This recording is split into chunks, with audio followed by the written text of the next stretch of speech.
அல்ஹம்துலில்லாஹ் அல்ஹம்துலில்லாஹி நஹ்மதுஹு வ நஸ்தஈனுஹு வ நஸ்தக்ஃபிருஹு வ நு'மினு பிஹி வ நதவக்கலு அலைஹி வ நஊது பில்லாஹி மின் ஷுரூரி அன்ஃபுஸினா வ மின் ஸய்யிஆத்தி அஅமாலினா மை யஹ்திஹில்லாஹு ஃபலா முதில்ல லஹு வ மை யுத்லில் ஃபலா ஹாதிய லஹு வ அஷ்ஹது அல்லா இலாஹ இல்லல்லாஹு வஹ்தஹு லா ஷரீக லஹு வ அஷ்ஹது அன்ன முஹம்மதன் அப்துஹு வ ரசூலுஹு அம்மா பஅத்.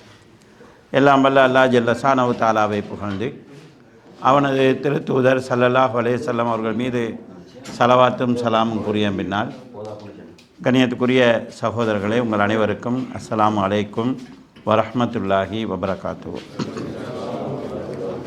அல்லாஹ்வுடைய பேரருளால் இந்த இடத்தில் அவனது மார்க்கத்தை அறிந்து கொள்வதற்காக நாம் ஒன்று கூடியிருக்கிறோம். நபி ஸல்லல்லாஹு அலைஹி வஸல்லம் அவர்கள் மையுரிதில்லாஹு பிஹி ஹைரன் யுஃபக்கிஹு ஃபித்தீன், அல்லாஹ் யாருக்கு நன்மையை நாடுகிறானோ, நலவை நாடுகிறானோ, அவர்களுக்கு மார்க்க விளக்கத்தை அளிக்கிறான் என்று கூறியிருக்கிறார்கள். இந்த ஹதீஸின் அடிப்படையில் யாருக்கெல்லாம் தீனை விளங்கி கொள்ளக்கூடிய வாய்ப்பு கிடைக்கிறதோ அவர்களுக்கு அல்லாஹு தாலா ஹைரை, நன்மையை நாடியிருக்கிறான். அந்த நன்மையை அல்லாஹு தாலா என் மீதும் உங்கள் மீது நாடியிருக்கிறான். அல்ஹம்துலில்லாஹ். இந்த சந்தர்ப்பத்தில் ஆன்மீக வறட்சியை உண்டு பண்ணக்கூடிய நவீன காரணங்கள் என்கிற தலைப்பில் உரையாற்றுமாறு சகோதரர்கள் கேட்டுக்கொண்டார்கள். அன்புள்ள சகோதரர்களே, நாம் வாழ்ந்து கொண்டிருக்கக்கூடிய இந்த காலகட்டம் பரபரப்பான ஒரு சூழலில் நாம் வாழ்ந்து வருகிறோம். இந்த காலகட்டங்களில் நல்ல விஷயங்கள் நடப்பதில்லையா என்று கேட்டால் ஏராளமான நல்ல விஷயங்கள் நடக்கிறது. நாங்களெல்லாம் சின்ன வயதில் இருந்ததை விட தொழுகக்கூடிய மக்களுடைய எண்ணிக்கை அதிகரித்திருக்கிறது. பள்ளிகளிலே நிறைய மக்கள் தொழுகையிலே கலந்து கொள்கிறார்கள். மார்க்க விளக்கங்கள் அதிகமாகவே நடக்கிறது. சமூக பணிகளும் ஏராளமாக நடக்கிறது. அப்படி பார்க்கிற போது ஏராளமான நலவுகள் நடந்து கொண்டிருக்கிறது என்பதை நாம் பார்க்கலாம். ஆனால் இதெல்லாம் நடந்து கொண்டிருக்கக்கூடிய இந்த சூழ்நிலையிலும் ஒரு விதமான வறட்சி, ஒரு விதமான ஆன்மீகத்திலே ஒரு பலகீனமான தன்மை உண்டு எல்லாரிடமும் இருக்கிறது. கடந்த காலங்களிலே இருந்த மக்களிடத்தில் மார்க்க தெளிவு இல்லாத நேரத்தில் அவர்களிடத்தில் இருந்த ஒரு பக்குவம் என்கிறது இன்று எங்களுடைய சொந்த வாழ்க்கையில் பெற முடியாமல் இருக்கிறது. கடந்த காலங்களிலே மக்கள் பெரிய அளவு மார்க்க தெளிவு இல்லாத மக்களும் ஏதோ அவர்கள் தெரிந்ததை வைத்து ஒரு பக்குவமாக இருந்திருக்கிறார்கள். அவர்களிடத்தில் ஏதோ சில நேர்மைகள், நாணயங்கள் இருந்திருக்கிறது. சாதாரணமாக எங்கட எல்லா நாட்டையும் எடுத்துக்கொண்டால் கடந்த காலங்களை மாதிரி, அப்போ நாங்கள் சின்ன வயசில் முஸ்லீம் பெண்கள் எங்கட ஸ்ரீலங்கா நாட்டில் எப்படி அந்த பெரும்பான்மை மக்கள் டவுசர், லேடிஸ் வந்து டவுசர் போடுவாங்களோ, டிஷர்ட் போடுவாங்களோ, அப்படி போட்டவங்களும் மீந்திக்கிறாங்க. நாங்கள் இன்றைக்கு பார்க்குற இந்த அபாயா சிஸ்டம், முகமூடுற சிஸ்டம் எல்லாம் நாங்கள் சின்ன வயசில் பார்த்ததில்லை. சாரி தான் பெரும்பாலும் உடுப்பாங்க. ஆனால் அந்த சாரியை உடுக்கிறவங்கள்ட்ட இருந்த அந்த லைஃப்பில் இருந்த பக்குவத்தை நாங்கள் இன்றைக்கு அபாயா அணிஞ்சு கொண்டிருக்கக்கூடிய மார்க்கத்துடைய அடையாளத்தோடு இருக்கிற எங்களோட பிள்ளைகள்கிட்ட பார்க்க இல்லாமல் இருக்குது. சாதாரணமாக அந்நியர்களுக்கு முன்னால் வந்து பேசுகிறதுக்கு கூச்சப்படுறவங்க இன்றைக்கு அபாயா போட்டுட்டு பப்ளிக்காக வந்து டான்ஸு மாறுறாங்க. இப்போ அது வந்து ஒரு கல்ச்சராக வந்து கல்யாண வீட்டில் வந்து அபாயா போட்டு டான்ஸ் ஆடுறது வந்து ஒரு கல்ச்சராக போய்த்திருக்கிறத பார்க்குறோம். அப்போ இந்த மார்க்கம் என்கிறது வெளிப்படையான விஷயங்களில் வளர்ந்துருக்குது. ஆனால் உள்ளத்தில் அடிப்படையில் நாங்கள் பார்த்தோம்டா, பக்குவம் என்கிற அடிப்படையில் பார்த்தோம்னு சொன்னால், பேணுதல் என்கிற அடிப்படையில் பார்த்தோம்னு சொன்னால், நீதி நியாயங்கள் என்கிற அடிப்படையில் பார்த்தோம்னு சொல்லி சொன்னால் அதில் பெரிய ஒரு வீழ்ச்சி இருக்குது. அதே நேரத்தில் மார்க்கத்தில் இருக்கிறவர்களும் அதாவது அதில் இருக்கிற ஸ்ட்ராங் தன்மை, அதில் அந்த மார்க்கத்தில் அந்த இபாதத்தில் இருக்கக்கூடிய நலன்களை தங்களோட வாழ்க்கையில் வெளிப்படுத்துகிற விஷயங்கள பார்த்தோம்னு சொல்லி சொன்னால் அதில் பயங்கரமான ஒரு முரண்பாட்டை நாங்கள் பார்க்குறோம். நல்ல பிள்ளைகளாக இருக்கிறாங்க, 5 நேரம் தொழக்கூடிய பிள்ளை திடீர்னு ஏதோ ஒரு பிரச்சனைன்னு சொன்னால் தாய் தந்தையோட வரம்பு மீறி நடக்கிற நிலையை நாங்கள் பார்க்குறோம். பக்குவமாக இருக்கக்கூடிய பிள்ளை சின்னோரோட ஒரு அந்நிய ஆணோட தொடர்பு கொண்டு ஏற்பட்டோடனே முழு குடும்பத்தையும் தூக்கி எறிஞ்சு விட்டு போகிற ஒரு சூழ்நிலையை நாங்கள் பார்க்குறோம். சின்னொரு அதாவது ஃபேஸ்புக் தொடர்புக்காக குடும்பத்தையும் விட்டுட்டு மார்க்கத்தையும் விட்டுட்டு போகிற சூழலை நாங்கள் பார்க்குறோம். கடந்த காலங்களில் இருக்கிறவங்க பள்ளிகளில் பெரும்பாலும் சொத்துக்கள் பெருசாக பணமாக இல்லைன்னு சொன்னாலும் சின்ன விஷயத்துலையும் மிக பேணுதலாக இருந்திருப்பாங்க. இன்றைக்கு நல்லவங்களாக தான் இருக்கிறாங்க. அவங்க சில நேரங்களில் தர்மம் செய்கிறவங்களாம் இருக்கிறாங்க. ஆனால் பொது சொத்தை கையாளுகிற விஷயத்தில் அந்த பேணுதலை எங்களால் காண முடியாமல் இருக்குது. ஆக இப்படியான ஒரு ஆபத்தான ஒரு சூழ்நிலையில் நாங்கள் வாழ்ந்து கொண்டிருக்கிறோம் என்கிறத நாங்கள் புரிஞ்சு கொள்ள வேண்டியிருக்கிறது. எனவே இதற்கான காரணங்கள் என்ன, இதை நம்ம எப்படி களையலாம், இதுக்கு நாங்கள் என்ன செய்யலாம் என்கிறத இந்த உரையில் சுருக்கமாக தொட்டி காட்டி கொண்டு செல்லலாம் என்று நினைக்கிறேன். அன்புள்ள சகோதரர்களே, ஒரு அடிப்படையான காரணத்தை அல்லாஹு தாலா குர்ஆனில் சொல்கிறார். அதுவும் நாங்கள் அடிக்கடி ஓதக்கூடிய சூறாவில் அல்லாஹு தாலா சொல்லி காட்டுகிறார். அதிலும் குறிப்பாக வெள்ளிக்கிழமை தினத்தில் நாங்கள் தொழுகையில் ஓதக்கூடிய சூறா. ஏன்னா வெள்ளிக்கிழமை தான் எங்களுக்கு போதனை செய்யப்படக்கூடிய நாள். பதக்கர் இந்நபாத்தி திக்ரா, நபியே நீங்கள் உபதேசம் செய்வது பயனளிக்குமாக இருந்தால் நீங்கள் உபதேசம் செய்யுங்கள். சயதக்கரு மையகுசா, யார் அல்லாஹ்வை அஞ்சுகிறானோ அவர்கள் அந்த உபதேசத்தை வைத்து படிப்பினை பெறுவார்கள். வயத்த ஜன்னபுகள் அஸ்கா, இந்த உபதேசத்தை விட்டும் யார் பாவியாக இருக்கிறானோ அவர்கள் வெருண்டோடுவார்கள். உபதேசம் செய்யப்படும் போது இரையச்சம் உள்ளவர்கள் அதனால் பயன்பெறுவாங்க. யார் பாவியாக இருக்கிறாங்களோ அவங்க வெருண்டோடுவார்கள். அப்படி வெருண்டோடி எங்கே போய் சேர போகிறாங்கன்னா நரகத்துக்கு போய் சேருவாங்க. லா யமூத்து ஃபீஹா வலா யஹ்யா, அதில் அவங்க சாகவும் மாட்டாங்க, நிம்மதியாக வாழவும் மாட்டாங்க. அதே நேரத்தில் நல்லவங்களை பொறுத்தளவில் அல்லாஹ்வை திக்ரு செய்து தொழுது அல்லாஹ்வை திக்ரு செய்வாங்க. இப்படி அல்லாஹ் தாலா உபதேசம் செய்யுங்க, நல்லவங்களுக்கு அது பயனளிக்கும், பாவிகள் அதை விட்டு வெருண்டு ஓடுவாங்க, அவங்க நரகத்துக்கு போய் சேருவாங்கன்னு சொல்லிட்டு அல்லாஹ் என்ன சொல்கிறான்னு சொன்னால், பல் துஸிரூனல் ஹயாத்த துன்யா, இந்த உபதேசத்தை விட்டும் வெருண்டு ஓடி நரகத்துக்கு போய் சேர்ற நிலைமை ஏன் வருகுது என்று சொன்னால், துஸிரூனல் ஹயாத்த துன்யா, அவர்களுக்கு உலக வாழ்க்கை தாக்கத்தை ஏற்படுத்துது, உலகத்தின் மீது உள்ள மோகம் அவங்கள இந்த நிலைக்கு கொண்டு செல்லுது என்று அல்லாஹு தாலா உலக வாழ்க்கை அதுக்கு காரணம். வல் ஆஹிரத்து ஹைரு வ அபுகா, ஆனால் உண்மையாக சிந்திச்சு பார்த்தா மர்ம தான் நிலையானது, அதுதான் நீடித்து இருக்கக்கூடியது, அதுதான் சிறந்தது. சுஹுபீபர், அதாவது இது இந்த வேதத்தில் மட்டும் சொல்லப்படலை, முன்னைய வேதங்கள்லையும் சொல்லப்பட்டிருக்குது. இப்ராஹிம் நபியுடைய வேதத்திலையும் இது சொல்லப்பட்டிருக்குது, மூசா அலைஹிஸ்ஸலாத்துடைய வேதத்திலையும் இது சொல்லப்பட்டிருக்குது என்கிறது அல்லாஹு தாலா சொல்கிறார். அப்போ இன்றைக்கு இந்த சூறாவில் அல்லாஹ் சொல்லக்கூடிய அடிப்படையான விஷயம் என்னன்னு கேட்டால், உபதேசம் செய்கிறது இரையச்சம் உள்ளவங்களுக்கு பயனளிக்கும், மக்களில் சிலர் அதை விட்டு வெருண்டு ஓடி நரகம் போய் சேருவாங்க. அதற்கான காரணம் என்னென்று சொன்னால் உலக வாழ்க்கை அவர்களிடத்தில் ஏற்படுத்திய தாக்கம் என்று அல்லாஹு தாலா சொல்லி காட்டுகிறார். அப்போ கண்ணியத்துக்குரிய அவர்களே, சுற்றி சுற்றி வந்தோம்னா எங்கால வந்தாலும் உலகத்தின் மீது கொண்ட மோகம், அதில் நாங்கள் கொண்ட அளவுக்கு மீறிய ஈடுபாடு, அல்லது அதில் நாங்கள் அதாவது அடைஞ்சு கொள்ளணுங்கிறதுல காட்டுற வேகம், இதுதான் சுற்றி சுற்றி ஏதோ எங்களோட அதாவது ஆன்மீகம் இல்லாமல் போகிறதுக்கு, ஆன்மீக வறுமை ஏற்படுறதுக்கான காரணமாக இருக்கும் என்பதை இந்த வசனம் சொல்கிறது. அல் குர்ஆன்ல பல வசனங்கள் அல்லாஹு தாலா இதை வேறு வேறு வாசகங்களில் சொல்கிறார்.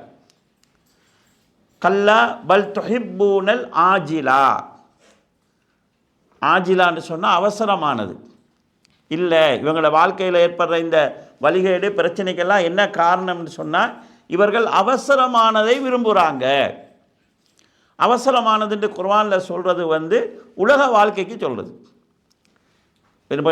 ஒரு நல்ல மனுஷன் கூட என்ன நினைக்கிறான்டா, வாழ்க்கையில் அவன் நல்லவன் ஆகிக்கிறான், வாழ்க்கையில் சோதனை வருது, அதாவது நான் தொழுகிறேன், துவா செய்கிறேன், நோன்பு செய்கிறேன், எல்லாம் செஞ்சு எனக்கு தானா பிரச்சனை, எனக்கு தானா கஷ்டம், அந்த அவனுக்கு தொழுகையும் இல்லை ஒன்றும் இல்லை, என்ன நல்ல ஒரு வாழ்க்கை வாழ்கிறான்ற ஒரு நிலைக்கு வாரான்.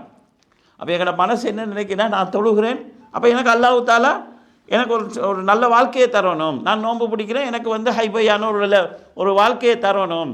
அப்போ நாங்கள் செய்யக்கூடிய இந்த அமலுடைய பாய்தாவையும் நாங்கள் இம்மையிலேயே அனுபவிக்கொண்ட மனநிலை வருது எங்கள்கிட்ட.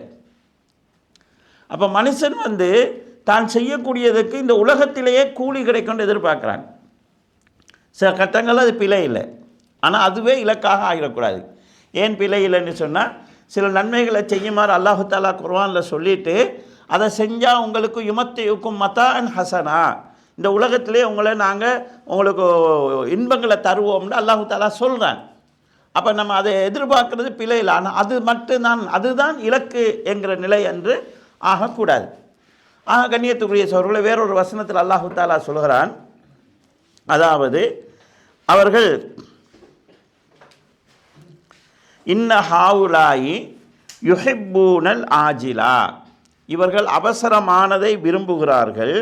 வயதரூன வராஅஹும் யௌமன் சகீலா, அவர்களுக்கு பின்னால் வெயிட்டான ஒரு நாள் இருக்குது, அதுதான் மர்ம நாள், பாரமான ஒரு நாள் இருக்குது. அந்த நாளை தங்களுடைய முதுகுக்கு பின்னால் போட்டு விடுகிறார்கள். எல்லாம் இந்த உலகத்தில் கிடைக்கணும்னு ஆசைப்படுறாங்க என்று அல்லாஹு தாலா சொல்லிட்டு, இதை இன்னொரு வசனத்தில் அல்லாஹு தாலா கண்டிக்கிற போது, மன்கான யுரீதுல் ஆஜிலத்தை, யார் அவசரமானதை விரும்புகிறார்களோ, அதாவது இந்த உலகத்திலேயே எல்லாம் கிடைக்கொண்டு விரும்புகிறாங்களோ, அஜ்ஜல்னா லஹு, அவர்களுக்கு அதனை நாங்கள் அவசரப்படுத்துவோம். ஃபீஹா மா நசாஉ லிமன் நுரீது, உலக வாழ்க்கையின் இன்பங்களை யார் அவசரமாக பெற்றுக்கொள்ளணும்னு விரும்புகிறாங்களோ அவர்களில் நாம் விரும்புகிறவர்களுக்கு, நாங்கள் யாருக்கு கொடுக்கணும்னு நினைக்கிறோமோ அவங்களுக்கு இந்த உலகத்தில் நாம் நாடக்கூடிய சில சௌபாக்கியங்களை கொடுப்போம். கொடுத்துட்டு ஜஹன்னம யஸ்லௌனஹா மதுமூமன் மதுஹூரா, மறுமை அவன் நேசிக்கலையே, அதனால் அவன் மறுமையில் இழிவடைஞ்சவனாக நரகத்துக்கு போவான் என்று இந்த வசனத்தில் அல்லாஹு தாலா எச்சரிக்கை செய்கிறார். அன்புள்ள சகோதரர்களே, உலகம் எங்களை அந்த ஆன்மீகத்தில் வறுமை ஏற்படுறதுக்கான அடிப்படை காரணமாக அமையும். உலகம் என்று சொல்லும்போது ஒவ்வொருத்தருக்கும் உலகத்தில் ஏதாவது ஒன்று டேஸ்ட் ஆகிக்கும். சிலருக்கு பணம் இருக்கலாம், சிலருக்கு பதவி இருக்கலாம், சிலருக்கு கௌரவம் இருக்கலாம், ஒவ்வொருத்தருக்கும் ஒவ்வொன்று இருக்கும். அது அவங்கள பிடிச்சு கொண்டு அல்லாஹ்வுக்கு தோதாக வாழ்கிற வாழ்க்கையை விட்டும் அவங்கள தடுக்கும். சில நேரம் அவங்க தொழுகிறவங்களாக இருப்பாங்க, ஆனால் தொழுகையினுடைய உள்ளட்சம் இல்லாமல் இருக்கும். குர்ஆனை ஓதுறவங்களாக இருப்பாங்க, அந்த ஓதலிருந்து பெற வேண்டிய விஷயங்களை பெற்றுக்கொள்ளாதவங்களாக, அதாவது ஹவார்ஜிகளை பற்றி ரசூலுல்லாஹ் சொன்ன மாதிரி ஓதுவாங்க, அவங்களோட தொண்டைக்கு கீழே அது இறங்காது என்கிறது போன்று இருக்கும். நோன்பு பிடிக்கிறவங்களாக இருப்பாங்க, அந்த நோம்பின் மூலமாக இஸ்லாம் எதிர்பார்த்த அந்த ஆன்மீக பக்குவம் இல்லாத ஒரு சூழ்நிலை இருக்கு. ஹஜ்ஜி செய்கிறவங்களாக இருப்பாங்க, அந்த ஹஜ்ஜின் மூலமாக ஒரு மனிதன் அடைய வேண்டிய ஆன்மீக உயர்வு இல்லாமல் அது ஒரு பேருக்கானதாக, புகழுக்கானதாக, தங்களோட பேருக்கு முன்னால் ஒரு பட்டத்துக்குரிய ஒரு விஷயமாக, நான் இத்தனை முறை செஞ்சிருக்கிறேன் காட்டுறதுக்குரிய ஒரு விஷயமாக ஆக்கி கொள்வாங்க. அப்போ இந்த சூழ்நிலை அன்புக்குரிய சகோதரர்களே, மார்க்கத்தை செஞ்சு கொண்டே அந்த மார்க்கத்தின் மூலமாக நாங்கள் பெற வேண்டிய பயனையோ, அந்த மார்க்கத்தின் மூலமாக நாங்கள் பெற வேண்டிய அல்லாஹ்வுடைய அருளையோ பெற முடியாத ஒரு சூழ்நிலை எங்களுக்கு உருவாக்கும். நபி ஸல்லல்லாஹு அலைஹி வஸல்லம் அவங்க நான் ஏற்கனவே சொன்ன அந்த அம்சத்தை ஒட்டி சொன்ன விஷயந்தான் தைஸ அப்துத் தீனார் தைஸ அப்துத் திர்ஹம். தீனாருக்கு அடிமைப்பட்டவன் நாசமாக போவான், திர்ஹத்துக்கு அடிமைப்பட்டவன் நாசமாக போவான் என்று ரசூல் ஸல்லல்லாஹு அலைஹி வஸல்லம் சொல்கிறாங்க. இதில் கவனிக்க வேண்டியது என்னென்னு கேட்டால், தீனார் தேவைன்னு நினைக்கிறவன் நாசமாக போவான்னு ரசூலுல்லாஹ் சொல்லலை, எல்லாருக்கும் தேவை அது. திர்ஹம் தேவைன்னு நினைக்கிறவனை நாசமாக போவான்னு ரசூல் ஸல்லல்லாஹு சொல்லலை, தீனாருக்கு அடிமையாகிறவன், திர்ஹத்துக்கு அடிமையாகிறவன் என்று ரசூல் ஸல்லல்லாஹு அலைஹி வஸல்லம் அவங்க கண்டிக்கிறாங்க. இது தேவை, ஆனால் இதுக்கு அடிமையாகிற நிலைக்கு நாங்கள் போயிடக்கூடாது என்கிறத இந்த செய்திகள் எங்களுக்கு சொல்லி காட்டுது. அன்புக்குரிய சகோதரர்களே, இந்த நிலையிலிருந்து நாங்கள் எங்களை மாற்றிக்கொள்வதாக இருந்தால் நாங்கள் என்ன செய்யணும், என்னென்ன விஷயங்களை நாங்கள் கொஞ்சம் கூடுதல் கவனம் எடுக்கணும் என்கிறத சுருக்கமாக நாங்கள் பார்ப்போம். இன்றைக்கு இந்த நவீன தொலைத்தொடர்பு சாதனங்கள் எங்களை பெரிய அளவில் பாதிச்சுக்குது. இதிலேருந்து யாரும் வெளியே வர இயலாது. நாங்கள் யாரையாவது வெளியே வர வைக்கணும்னு நினச்சோன்னு சொன்னால் அது தோக்குற ஒரு வேலையாக ஆகிடுது. உதாரணமாக இந்த பங்களாதேஷ் பிரச்சனை டைமில், பங்களாதேஷ்னு நினைக்கிறேன், அண்மையில் ஆட்சி மாறினது நேபாள், சமூக ஊடகங்கள் ஊடாகத்தான் அரசுக்கு எதிரான கருத்து போகுது. எனவே இதை இல்லாமக்கிறனா என்ன செய்யணும்னு சொல்லி இந்த இன்டர்நெட்டை இல்லாமாக்குனாங்க. இப்போ இவங்க பார்த்தோன்னா அரசுக்கு எதிரான செய்தி மக்கள்கிட்ட போகிறதை இல்லாமாக்கணும். ஆனால் இன்றைக்கு வந்து தொலைத்தொடர்பு சார் இன்டர்நெட்டை இல்லாமாக்க இவட புள்ள கூட இவனுக்கு ஆதரவாகிக்காது. ஃபோனை பறித்தா புள்ள கூட எதிரியாக வந்துடுவான். இந்த அதாவது இதை அதாவது இன்டர்நெட்டை இல்லாமாக்குனது வந்து எல்லாருமா சேர்ந்து எதிர்த்து ஒரே நேரத்தில் அந்த ஆட்சியை வீழ்த்துற நிலைக்கு கொண்டு வரத்துக்கு அது காரணமாக அமையுது. அப்போ இன்றைக்கு வந்து அதை நாங்கள் எல்லாருமே இந்த வலைக்குள்ளே தான் இருக்கிறோம். இதில் வந்து அதாவது எங்களுடைய செயல்பாடுகள் வந்து இன்றைக்கு ஆன்மீகத்தில் தேடலுக்கான வழிகளும் இருக்குது. இப்போ சாதாரணமாக ஒரு குர்ஆன் வசனத்தை தேடுறதுக்கு நம்ம இதை யூஸ் பண்ணுறோம், ஒரு ஹதீஸை தேடுறதுக்கு யூஸ் பண்ணுறோம், அதாவது ஒரு குர்ஆன் வசனம் ஹதீஸுடைய விளக்கங்களை பெறுறதுக்கு யூஸ் பண்ணுறோம், அறிஞர்களுடைய ஃபத்வாக்களை எடுக்கிறதுக்கு யூஸ் பண்ணுறோம். இதே மாதிரி இதில் 10% நன்மை இருந்தால் 100% தவறான விஷயங்கள் இருக்குது. இது வந்து இன்றைக்கு எங்களுடைய ஆன்மீகத்துக்கு பெரிய அளவில் பாதிப்பாக அமையுது. சாதாரணமாக நாங்கள் பார்க்குறோம், இன்றைக்கு இருக்கக்கூடிய பிள்ளைகளில் பெரும்பாலானவர்கள் இந்த ஃபோனை தவறாக யூஸ் பண்ணுறாங்க, தவறான தேடலுக்கு யூஸ் பண்ணுறாங்க, நைட்டில் வந்து தவறான உரையாடல்களுக்கு யூஸ் பண்ணுறாங்க. ஆனால் அந்த பிள்ளைகள் தொழுகிற பிள்ளைகளாக இருக்கிறாங்க, ஹிஜாபை பேன்ற பிள்ளைகளாக இருக்கிறாங்க. சில நேரங்களில் இதன் மூலமாக அவங்க வச்சிருக்கக்கூடிய தொடர்புகள் இப்படியும் ஒரு அதாவது புள்ள நடந்துக்குமா என்று நினைக்கிற அளவுக்கான விஷயங்களை நாங்கள் பார்க்குறோம். ஒரு பாடசாலையில் எக்ஸாம் நடக்குது. அந்த எக்ஸாமுக்கு அந்த புள்ள வாப்பா இல்லாத புள்ள உம்மா தான் பிள்ளைய கூட்டிகிட்டு போகிறாங்க. அந்த தாய் வந்து வீடு வீடாக சட்டிப்பானை கழுகி வீட்டு வேலை செஞ்சு பிள்ளைய பார்த்து கொண்டிருக்கிற தாய். ஒரு பாடம் நடந்துட்டு அடுத்த பாடம் நடந்து பாடம் முடிஞ்சு மற்ற பிள்ளையெல்லாம் வராங்க, இந்த பிள்ளைய காணலை. அப்போ அந்த வகுப்பு பிள்ளைகள்கிட்ட இந்த மகளை காணலை நீங்கள் பார்த்தீங்களான்னு கேட்டால், முதல் எக்ஸாமுக்கு அந்த புள்ள வந்தால் 2வது பாடத்துக்கு புள்ள வரலை. பார்த்தா அந்த கெப்புக்குள்ளே அது இன்னொரு ஆளோட ஓடி போயிட்டு அந்த தாய் அந்த பாடசாலையில் இருக்கக்கூடிய கிரவுண்டில் உளுந்து மண்ணை அள்ளி போட்டு கத்துற அழுகிறார். இப்போ இந்த பிள்ளைக்கு வந்து தான் தொடர்பான அவனோட போகிறதுல தான் அந்த அவட வாழ்க்கை இருக்கிறதான்னு நினைக்க, நான் போனால் என் தாய் என்ன படுவா, அவட கஷ்டம் என்ன, அவள் என்ன பதட்டம் பதறுவா, அவட மானம் என்ன ஆகும், மரியாதை என்ன ஆகும், எதை பற்றியுமே யோசிக்கிறதுக்கான சிந்தனை ஒன்று வருவதில்லை.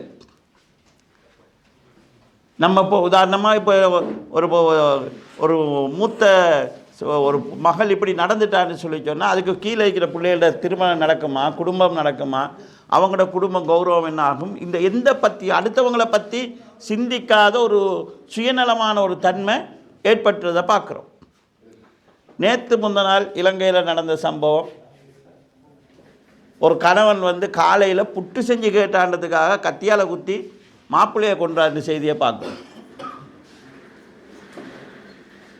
கொழும்புல நடந்த ஒரு செய்தி வருகிறது, ஒரு பாத்ரூம் நானா தம்பி இப்போ 2 பேரும் வராங்க பாத்ரூம் போகிறதுக்கு, நான் போகிறேன் நீ போகிறேன்னு சொல்லி 2 பேரும் இதாகி கொண்டிருக்கிறதுல அந்த மொத்தம் ஒருவர் கையில் பானை வெட்டி கொண்டிருந்தவர் கத்தியால் சகோதரனை குத்திட்டு ஓடுறாரு.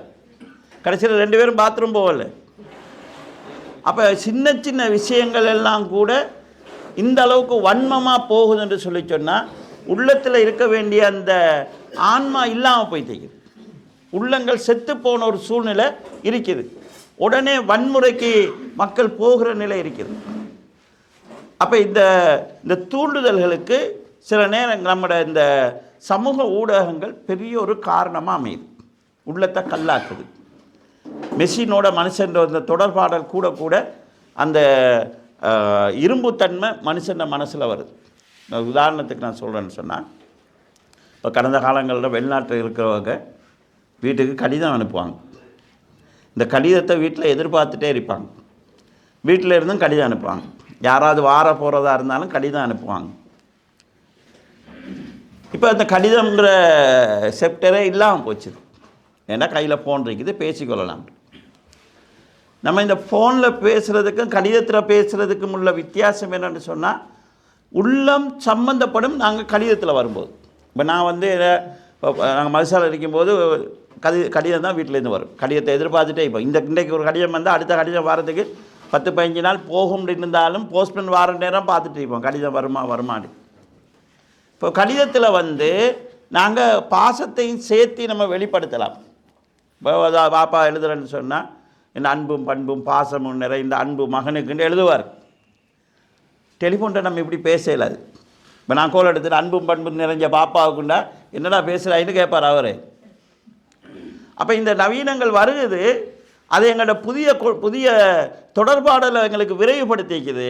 ஆனால் அந்த தொடர்பாடலில் இருக்கக்கூடிய அந்த ரூஹானியத்தை, அதில் இருக்கக்கூடிய அந்த பாச உணர்வுகளை முழுமையாக கொடுக்க முடியாத நிலை இருக்குது. கடந்த கால அறிஞர்கள் வந்து மகன்மாருக்கு எழுதின கடிதங்களே புத்தகமாக்கியிருக்கிறாங்க. அன்புள்ள மகனுக்கு இப்படி இந்த பேர்லேயே புத்தகங்கள் இருக்குது. அப்போ இந்த இந்த உணர்வை எங்களால் கொடுக்க முடியாமல் இருக்குது. நவீனங்கள் வர்றதுல வசதி இருக்குது, ஆனால் இதில் சில அதில் உள்ள அடிப்படைகளை அந்த சாரம் இல்லாமல் போட்டுட்டு சக்கையை வச்சு கொண்டிருக்கக்கூடிய ஒரு சூழ்நிலை ஒன்று உருவாகிற நிலையை நாங்கள் பார்க்குறோம். கண்ணியத்துக்குரிய சகோதரர்களே, அடுத்தது வந்து இந்த கேளிக்கைகள் அதிகமாகிறது. ஒரு மனிதனுக்கு வாழ்க்கையில் பொழுதுபோக்குகள் தேவை, அவனுக்கு மகிழ்ச்சி தேவை, ஒருத்தர் விளையாடுறது இதெல்லாம் தேவை. இதெல்லாம் மார்க்கம் இல்லைன்னு சொல்லலை. ஒரே நாங்கள் ஒரு இறுகிய முகத்தோடு யாரோடையும் பேசாமல் சிரிக்காமல் நாங்கள் ஒரு பக்குவமான மனுஷன் காட்டுற மாதிரி இருக்கிற ரசூலுல்லாஹ் அவங்க பேசியிருக்கிறாங்க, விளையாடிக்கிறாங்க, அவங்களும் ஜோக் அடிச்சிருக்கிறாங்க, ரேஸ் பண்ணியிருக்கிறாங்க. இப்படி பல விஷயங்கள் ரசூலுல்லாஹ் செஞ்சுருக்கிறாங்க. ஒரு நாள் ரசூலுல்லாஹ் சொல்லுவாங்க, சந்தைக்கு வராங்க. சந்தையில் வந்து ஜாகிர் என்று சொல்லக்கூடிய ஒரு ஆள் வந்து பிஸ்னஸ் பண்ணி கொண்டிருக்கிறார். இப்போ இவரை பற்றி ஹதீஸில் எப்படி வருதுன்னு சொன்னால், பார்க்குறதுக்கு கொஞ்சம் அருவருப்பான தோற்றமுடையவராக இருப்பார். கிராமப்புறத்தை சேர்ந்தவர், அரபி, நாட்டுப்புற அரபி. அப்போ அவர் வந்து ரசூலுல்லாஹ்வுக்கு நாட்டுப்புறத்துலேருந்து வரும்போது ரசூலுல்லாஹ்வுக்கு ஏதாவது கிஃப்ட் கொடுப்பாங்க. நபி ஸல்லல்லாஹு அலைஹி வஸல்லம் அவர் போகிற நேரம் ஏதாவது கொடுப்பாங்க. அப்போ இவர் வந்து டவுனில் வந்து பிஸ்னஸ் பண்ணி கொண்டிருக்கிறார். இப்போ ரசூல் ஸல்லல்லாஹு அலைஹி வஸல்லம் என்ன செய்கிறாங்கன்னா, பின்னால் வந்து அவரை பிடிச்சி இறுகி கட்டி பிடிக்கிறாங்க. இப்போ அவருக்கு பிடித்தது யாருங்கிறது தெரியாது. அப்போ அவர் பார்க்குறாரு, யாரோ என்னை பிடிக்கிறாங்கன்னு, என்ன விடுங்கன்னு சொல்லி தடுமாறுறாரு. ஆனால் முன்னால் உள்ளவங்க அந்த பார்வையை பார்க்கும்போது பிடிச்சது ரசூலுல்லாஹ்னு புரிஞ்சுக்கிறார். ஆனால் அந்த பார்வையில் ஒரு ரெஸ்பெக்ட் ஒன்று இருக்குது. அந்த பார்வையை வச்சு என்னை பிடிச்சது ரசூலுல்லாஹ்னு தெரிஞ்சோடனே இப்போ அவர் விடுறதுக்கு இல்லாமல் ரசூலுல்லாஹ்வோட நெஞ்சில் அவரை முதுகெல்லாம் தேய்ச்சி ரசூலுல்லாஹ்வோட அவர் தன்னை டைட் ஆக்குறார். அப்போ ரசூல் ஸல்லல்லாஹு அலைஹி வஸல்லம் ஜோக்காக கேட்குறாங்க, இந்த அடிமையை யார் வாங்கிக்குவீங்க? அந்த காலத்தில் இப்படி கடத்தி கொண்டு போய் விற்பாங்க ஆக்களை. இந்த அடிமையை என்கிட்ட இருந்து யார் வாங்குவீங்கன்னு சொன்னோடனே அவர் சொல்கிறார், யாரை சொல்லலாம், எனக்கு யார் காசு விலை தர போகிறாங்க, நீங்கள் அப்படியே விற்றாலும் உங்களுக்கு சின்ன தொகை ஒன்று தான் கிடைக்க போகுது என்று அவர் சொல்லும்போது ரசூல் ஸல்லல்லாஹு அலைஹி வஸல்லம் சொன்னாங்க, இல்லை, அல்லாஹ்ட்ட உனக்கு பெருமதி கூட, உன்ட விலை வந்து அல்லாஹ்ட்ட ரொம்ப அதிகம் என்று ரசூல் ஸல்லல்லாஹு அலைஹி வஸல்லம் சொன்னாங்க. என்கிற சம்பவத்தை நாங்கள் பார்க்குறோம். அப்போ ரசூல் ஸல்லல்லாஹு அலைஹி வஸல்லம் அவங்க ஒரு நபியாக இருந்து கொண்டு ஒரு டவுனில் வந்து ஒரு சாதாரண வியாபாரியோட விளையாடுறாங்க. இப்படி ரசூல் ஸல்லல்லாஹு அலைஹி வஸல்லம் அவங்களுடைய லைஃப் இருந்திருக்குது. ஆனால் வீணான கேளிக்கைகளிலேயே எங்களோட காலம் கழிகிறது என்கிறது வந்து ஆபத்தானது. லைஃப்பில் ஒரு சேஞ்சுக்காக, லைஃப்பில் ஒரு மாற்றத்துக்காக இது வந்து உப்பு போடுற மாதிரி நம்ம சேர்த்துக்கலாம். இந்த தொலைத்தொடர்பு சாதனங்கள் வந்ததுனால, அதில் எங்களுடைய கவனங்கள் திசை திருப்பினதுனால அளவுக்கு அதிகமாக இதில் எங்களை டைம் போகுது. நாளை மறுமையில் நரகத்தில் இருக்கிற சிலரை பார்த்து சொர்க்கவாசிகள் கேட்பாங்க, மா சலக்கக்கும் ஃபீ சக்கர், சக்கருங்கிற நரகத்துக்கு நீங்கள் போயிருக்கிறீங்களே என்ன காரணம்னு கேட்பாங்க. அவங்க சக்கருங்கிற நரகத்துக்கு போனதுக்கு 4 காரணம் சொல்லுவாங்க. அதில் ஒன்று, லம் நக்கும் மினல் முசல்லீன், நாங்கள் தொழுபவர்களாக இருக்கவில்லை. வலம் நக்கு நுத்தையும் மிஸ்கீன், ஏழைகளுக்கு உணவளிக்கிறவங்களாக நாங்கள் இருக்கல. வக்குன்னா நஹூலு மஅல் ஹாயிலீன், வீணான கேளிக்கைகளில் மூழ்கி இருப்பவர்களோடு நாங்களும் மூழ்கி இருந்தோம்.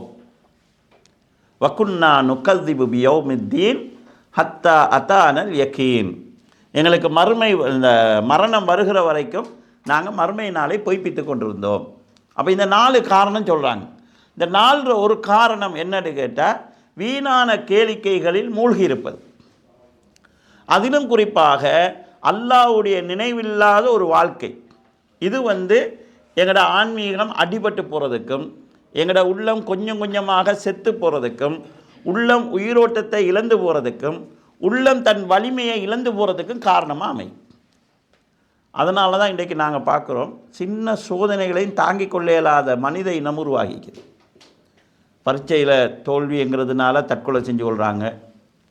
சின்ன ஒரு காதல் தோல்வி தற்கொலையில் முடியுது. சின்ன சின்ன பிரச்சனைகளுக்கெல்லாம் தற்கொலை நடக்கக்கூடிய சூழலை பார்க்குறோம். ஏன்னா அவங்கள தாங்கிக் கொள்றதுக்கான சக்தி இல்லை. சின்ன ஒரு பிரச்சனை வாழ்க்கை தலாக்கில் போகுது. கடந்த காலங்களில் நாங்கள் சின்ன வயசில் மாப்பிள்ளைமார் பொண்டாட்டிமாருக்கு அடிப்பாங்க, உதைப்பாங்க, ரோட்டில் இழுத்து போட்டு அடிக்கிறவங்களாம் பார்த்துக்கிறோம். அப்படியே 40 வருஷம் 50 வருஷம் வாழ்க்கையை ஓட்டியிருக்கிறாங்க. இப்போ சாதாரண ஒரு பேச்சு பேசினாலும் அதை தாங்கிக் கொள்ளையெல்லாம் போகுது. ஏன்னா எங்களோட உள்ளம் வலிமையை இழந்துருச்சு, அதனுடைய ஆன்மாவை இழந்து போகிறதுக்கான காரணமாக அமையுது. அப்போ குர்ஆனில் அதாவது உள்ளம் தவறான விஷயங்கள மூழ்கி இருப்பதும் அல்லாஹ்வுடைய திக்ர் இல்லாமல் போவதும் உள்ளம் செத்து போகிறதுக்கான காரணமாக இருக்கும். உள்ளத்தில் ஏற்படக்கூடிய வறட்சிக்கு வறுமைக்கு அது காரணமாக இருக்கும். அல் குர்ஆன் அல்லாஹு தஆலா வலா துத்தி மன் அகுபல்னா கல்பஹு அன் திக்ரினா, எங்களுடைய திக்ரை விட்டும் யாருடைய உள்ளத்தை நாங்கள் பராக்காக்கி விட்டோமோ அவங்கள நீங்கள் ஃபாலோ பண்ணாதீங்க, அவங்கள நீங்கள் பின்பற்றாதீங்க என்கிற வாசகத்தை அல்லாஹு தஆலா குர்ஆனில் சொல்லி காட்டுகிறார். அடுத்து அன்புள்ள சகோதரர்களே, எங்களோட தொழுகை இபாதத்துக்கள் இதை ஒரு சடங்காகவும் ஒரு பாரமாகவும் நாங்கள் செஞ்சுட்டிருக்கிறோம். தொழுகிறோம், ஆனால் இந்த தொழுகையிலேயே ஒரு இன்ட்ரெஸ்ட் இல்லாமல், டேஸ்ட் இல்லாமல், ஏதோ ஒரு பொறுப்பு நீங்கணுங்கிறதுக்காக செய்கிறது, லாஸ்ட் டைமில் செய்கிறது, வேகமாக செய்கிறது, மற்ற எல்லாத்துக்கும் டைம் எடுத்து செய்கிற நாங்கள் தொழுதா ஆகக்குன்னு 5 நிமிஷம் 6 நிமிஷம் தொலை போகிறது, அதை பதறி செய்கிறது, முன்னால் ஒரு வேலையை வச்சுக்கொண்டு அந்த வேலையை செய்கிறத நோக்கமாக வச்சுக்கொண்டு வேகமாக தொழுகிறது. இந்த மாதிரி ஒரு உயிரோட்டம் இல்லாத இபாதத் செய்கிறது. நோன்பு போன்ற ஏனைய வணக்கங்களும் இந்த நிலைக்கு வருது. இப்போ இஸ்லாத்தை பொறுத்தளவில் மனிதனுடைய உடல் வலுவாக இருக்கிறதுக்கு உடலுக்கு தேவையானதை கொடுக்கணும், மனிதன் மூளை வலுவாகிறதுக்கு மூளைக்கு தேவையானதை கொடுக்கணும், மனிதன் உள்ளம் வலுவாக இருக்கிறதுக்கு உள்ளத்துக்கு தேவையானதை கொடுக்கணும். அப்போ தான் உள்ளம் ஸ்ட்ராங்காக இருக்கும், உள்ளம் தூய்மையாக இருக்கும், அதுக்குரிய விஷயங்களை நாங்கள் செய்யணும். அப்போ அந்த அடிப்படையில் இந்த இபாதத்துக்கள் எங்களுக்கு உடலுக்கும், சில இபாதத்துக்கள் உடலுக்கும் உள்ளத்துக்கும் சேர்ந்தது. அதில் நாங்கள் சரியான அடிப்படையில் ஈடுபடாமல் இருக்கிற போது எங்களோட உள்ளத்தை சாந்திப்படுத்தவும் மேலாது, அமைதிப்படுத்தவும் மேலாது, எங்களோட உள்ளத்தை உறுதிப்படுத்தவும் மேலாது. அப்போ உள்ளம் வலுவற்றதாக, தைரியம் இழந்ததாக, தாங்கிக் கொள்ளக்கூடிய ஆற்றலற்றதாக மாறும். இந்த அடிப்படையில் எங்களுடைய தொழுகை விஷயங்களை நாங்கள் பேணுதலாக செய்கிறது அதற்கான ஒரு வழியை உண்டாக்கும். அதாவது நபி ஸல்லல்லாஹு அலைஹி வஸல்லம் சொல்கிறாங்க, இன்னர் ரஜுல் லயன் ஷரிஃபு மின் சலாத்திஹி வமா குத்திப லஹு இல்லா அஸ்ருஹா. ஒரு மனிதர் தொழுதுட்டு போவார், தொழுகையில் 10% தவிர வேறு இன்னும் அவருக்கு கிடைக்காது. சில பேர் தொழுட்டு போவாங்க, அந்த எலும்பி குனிஞ்ச அந்த தவிர அவங்களுக்கு வேறு எதுவும் கிடைக்காது. சில பேர் நோன்பு பிடிப்பாங்க, பட்டினி இருப்பதையும் தாகிச்சிருப்பதையும் தவிர வேறு எதுவும் அவங்களுக்கு கிடைக்காது என்கிறத ரசூல் ஸல்லல்லாஹு அலைஹி வஸல்லம் சொல்கிறாங்க. அப்போ நாங்கள் இந்த உள்ளம் எங்களுக்கு அதாவது ஆன்மீக வறட்சியிலிருந்து விடுபடணும்னு சொன்னால் நாங்கள் செய்யக்கூடிய வணக்கங்களை உயிரோட்டமாக செய்கிறதுக்கு நாங்கள் முயற்சி செய்யணும். அடுத்தது அன்புக்குரிய சகோதரர்களே, பாவங்கள் அதிகமாகிறது. பாவங்கள் அதிகமாகிறன்னு சொல்லி சொன்னால், இப்போ குர்ஆன்லேயும் அல்லாஹு தஆலா சொல்லக்கூடிய ஒரு செய்தி, ஹதீஸ்லேயும் செய்யக்கூடிய ஒரு செய்தி, மனிதன் பாவங்கள்லேருந்து முழுமையாக தப்பி இருக்கலாது. மனுஷன் பாவம் செய்வான். ஹதீஸுல் குதிஸில் அல்லாஹு தஆலா சொல்கிறான், யா இபாதி இன்னக்கும் துஹ்திஊன பில்லைலி வன்னஹார், என்னுடைய அடியார்களே நீங்கள் இரவு பகலாக பாவம் செய்கிறார்கள் தான். வான அகுபிரு துனூப ஜமியா, நானும் உங்களோட எல்லா பாவங்களையும் மன்னிக்கிறவன். ஃபஸ்தக்பிரூனி அகுபிரு லக்கும், நீங்கள் என்ற பாவம் மன்னிப்பு கேளுங்க, நான் மன்னிச்சிடுறேன். இப்போ நாங்கள் ஒரு பாவத்தை செஞ்சுட்டு அல்லாஹ்ட்ட பாவ மன்னிப்பு கேட்டோம்னு சொன்னால் பாவமே செய்யாது போல் அது அழிக்கப்பட்டுரும். நாங்கள் ஒரு பாவத்தை செய்கிறோம், அதை பற்றிய கவலையோ அதை பற்றிய எந்த இதுவும் இல்லாமல் இருந்தால் நாங்கள் பாவ மன்னிப்பு கேட்கலன்னு சொன்னால் எங்களோட உள்ளத்தில் ஒரு கருப்பு புள்ளி விடப்படும். தௌபா செஞ்சால் அழிக்கப்பட்டுரும். நாங்கள் செய்கிறது சில நேரம் சின்ன பாவமாக இருந்தால் சில வேளை எங்களுடைய இபாதத்துக்களூடாக அழிக்கப்படலாம். நாங்கள் ஒளி செய்கிறது மூலமாக, பள்ளிக்கு நடந்து வர்றது மூலமாக, சலாம் கொடுக்கறது மூலமாக, இப்படி சின்ன சின்ன பாவங்கள் அழிக்கப்படும். அப்படி சின்ன சின்ன பாவங்கள் அழிக்கப்படுறதாக இருந்தால் நிபந்தனை என்னன்னு கேட்டால், நீங்கள் பெரும்பாவங்களை தவிர்த்து கொண்டால் உங்களோட சின்ன பாவங்களை நானே அழிச்சிருவேன்னு அல்லாஹ் தஆலா சொல்கிறார். அப்போ நாங்கள் பெரும்பாவங்களை தவிர்த்திருக்கணும். பெரும்பாவங்களை தவிர்த்து சின்ன பாவங்கள் நாங்கள் செய்கிறவங்களாக இருந்தோம்னு சொன்னால் எங்களோட சின்ன பாவங்கள் நாங்கள் செய்கிற ஒழுவின் மூலமாக, நாங்கள் செய்யக்கூடிய சின்ன சின்ன அமல்கள் மூலமாக அழிஞ்சிடும். இப்போ நாங்கள் பெரும்பாவங்களையும் தவிர்த்திருக்கலை, சின்ன பாவங்களும் நாங்கள் செஞ்சுட்டு இருக்கிறோம். செஞ்ச பாவத்திலிருந்து நாங்கள் தௌபாவும் செய்யலை. அப்போ என்ன செய்யப்படும்டா, நாங்கள் செஞ்ச பாவங்கள் உள்ளத்தில் கருப்பு புள்ளிகளாக இடப்படும். அப்படி அந்த உள்ளத்தில் கருப்பு புள்ளி இடப்பட்டதுக்கு பிறகு கொஞ்சம் கொஞ்சமாக கருப்பு புள்ளி வந்து வந்து வந்து வந்து கடைசியில் உள்ளம் வந்து கருப்பாக போயிடும். இந்த கட்டத்துக்கு ஒரு மனுஷன் வந்துட்டான்டா, அவனுக்கு நீதி நியாயம் விளங்காது. அவனோட உள்ளத்தில் உறுத்தல் இல்லாமல் போயிடும். நாங்கள் ஒரு பாவத்தை செய்யக்குள்ள எங்களோட மனசு உறுத்துதுன்னு சொன்னால் எங்களோட உள்ளம் உயிரோடு இருக்குது. குற்றமுள்ள மனசு குறுகுறுக்குன்னு வாங்க. சில நேரம் நம்ம செஞ்சதுக்கு பிறகு என்ன தான் இருந்தாலும் நான் இப்படி செஞ்சிருக்கப்படாது, நம்ம செஞ்சிருக்கக்கூடாது என்று எங்களோட மனசு சொல்லுதுன்னா எங்களோட மனசில் ஆன்மா இன்னும் இருக்குது. நான் செஞ்ச தவறை என்னால் ஏற்றுக்கொள்ள இயலாமல் இருக்குது, தவறுண்டே எனக்கு புரிய இயலாமல் இருக்குதுன்னு சொல்லி சொன்னால் எங்களோட உள்ளம் செத்திருக்குதுன்னு அர்த்தம். அப்போ எங்களை பாவங்கள் தொடர்ந்து நாங்கள் செய்ய செய்ய எங்களோட உள்ளத்தில் கருப்பு புள்ளிகள் இடப்பட்டு அதுக்கு பிறகு எங்களுக்கு பாவமாக தெரியாது. இப்போ அந்த கட்டத்துக்கு ஒரு மனுஷன் வந்ததுக்கு பிறகு பாவத்தை பகிரங்கமாக செய்கிற துணிச்சல் அவனுக்கு வரும். ஏன்னு கேட்டால் இது அவன் ஒரு பிரச்சனையாக பார்க்கல. இந்த ஸ்டேஜை தாங்கிட்டான்டா பாவத்தை அவன் பெருமையாக நினைப்பான். நான் சாதாரண ஆள் இல்லை, 4 கொலை செஞ்சவனு தைரியமாக அது ஒரு பெருமையாக சொல்லுவான். அப்போ இந்த கட்டத்துக்கு வந்துட்டா ஹத்தம் அல்லாஹு அலா குலூபிஹிம், அவங்களுடைய உள்ளங்களுக்கு அல்லாஹ் சீல் குத்தினாண்டு வருகிறதே, எவ்வளவு சொன்னாலும் விளங்காது. அன்புள்ள சகோதரர்களே, ஆச்சரியம் என்னென்று சொன்னால் இந்த காலத்தில் மனுஷன் மிக விரைவாக இந்த கட்டத்துக்கு போயிடுறான். அதான் ஆச்சரியமாக இருக்குது. அந்த அந்த அந்த இடத்தை அடைகிறதுக்கு நீண்ட காலம் பிடிக்காமல் குயிக்காக போயிடுறான்.